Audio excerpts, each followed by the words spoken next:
Coming up this morning, a Perry County road is shut down because of a mudslide and fallen trees. Plus, heavy rain yesterday afternoon in Wayne County, West Virginia brought down a massive tree in a man's yard.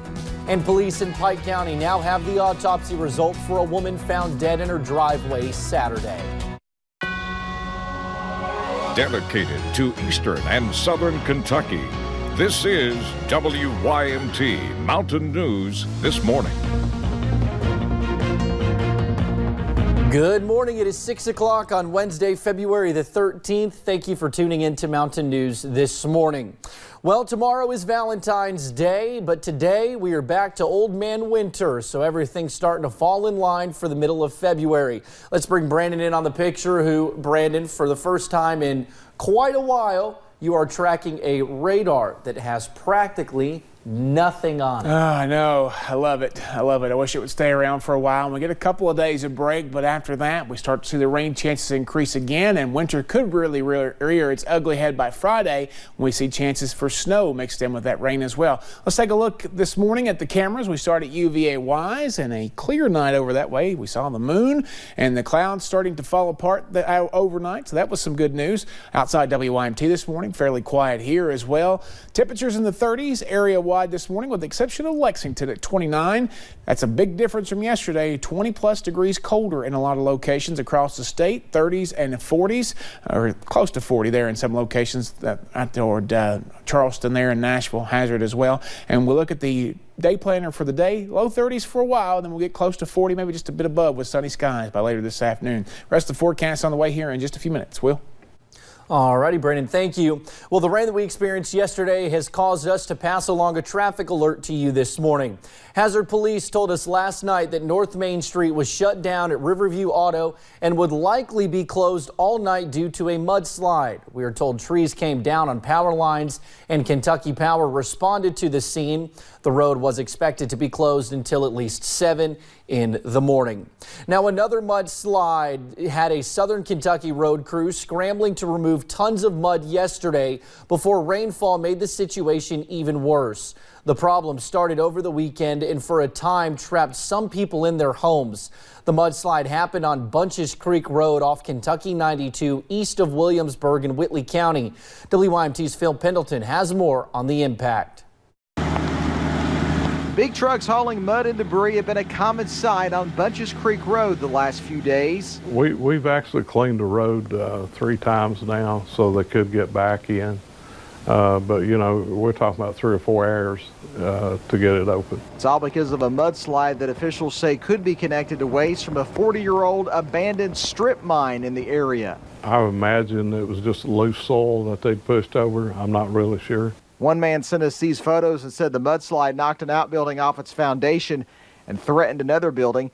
He said it looked like a bomb had gone off. A lot of mud.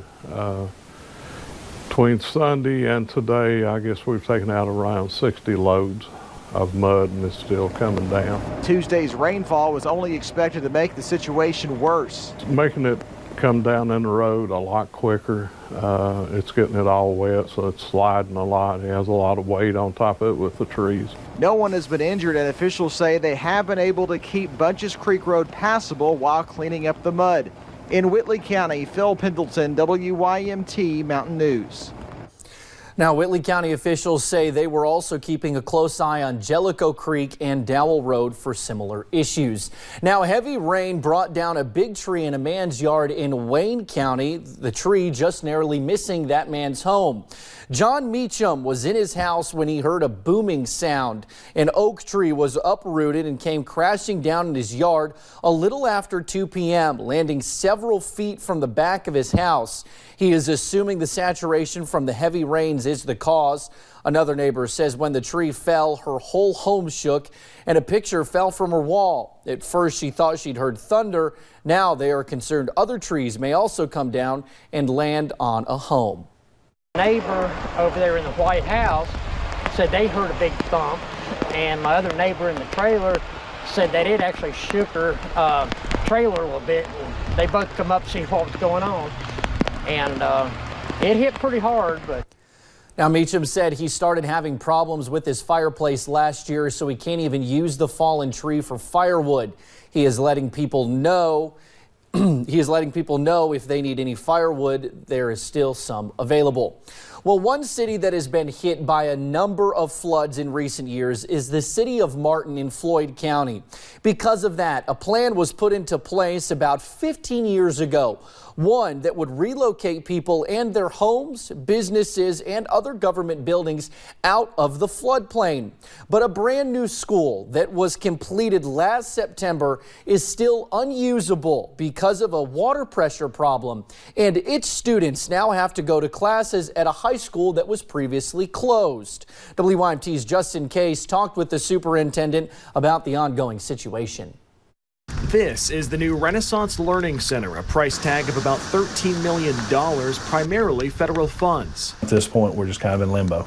School officials hoped students would move into this building last October. The building was completed by September, but at that point, I think there was a realization made that the water pressure wouldn't support the anti-fire suppressant system.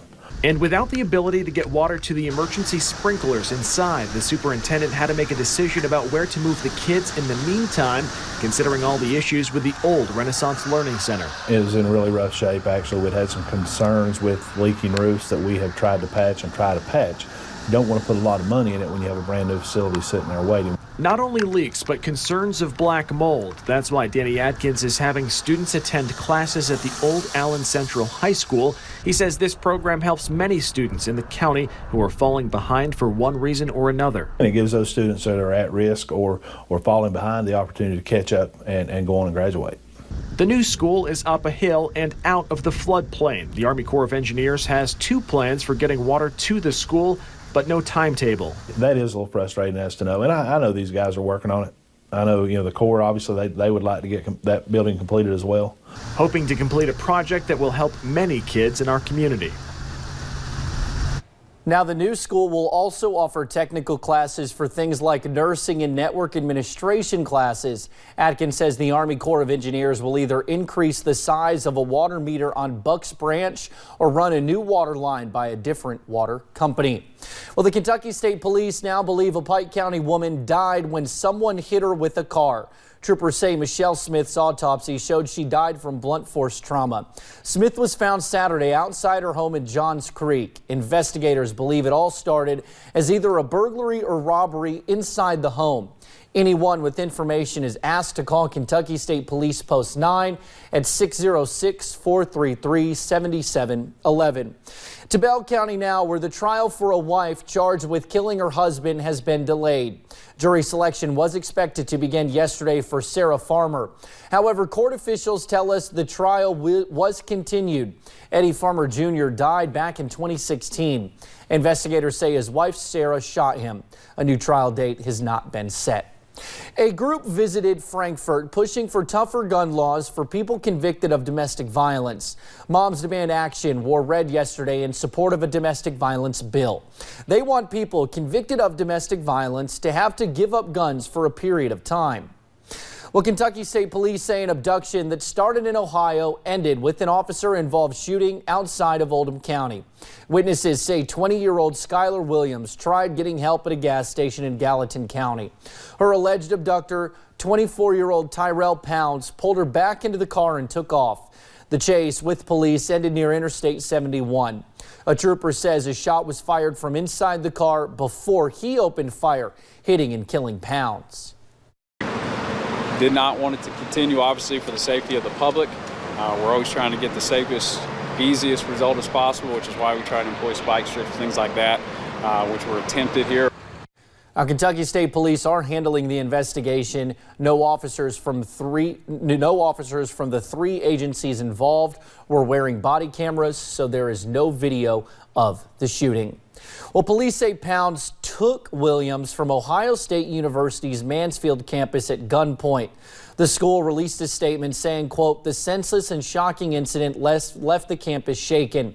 Officials in Ohio say Pounds used a rental car to take Williams, then dropped that car off, grabbed a roommate's car, and then took off.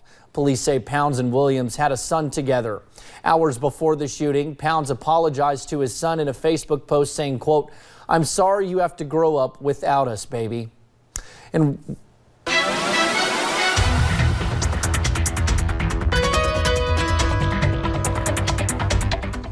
forecast this morning much improved from the last few days. Temperatures are a little bit colder, but again, with the dry conditions, I think we can handle that. A lot of folks have been dealing with mudslides, rock slides, trees down, and some flooding over the last little bit. Let's take a look at live pinpoint Doppler radar this morning. Clean sweeps across the board. No major issues to report there. Some snow off to our north and still a few flood warnings in effect across our region. Temperatures in the 30s as we head out the door today. So a little extra on the coffee meter. Get give a cup of coffee. Wow. Grab a cup of coffee. I need some coffee and get on out the door this morning. Will? All righty, Brandon, thank you. Well, thank you for joining us on Mountain News this morning. More news is on the way. That includes dinner live and silent auctions and entertainment. Get all of it when you buy a ticket to the Appalachian Pregnancy Care Center's Banquet for Life.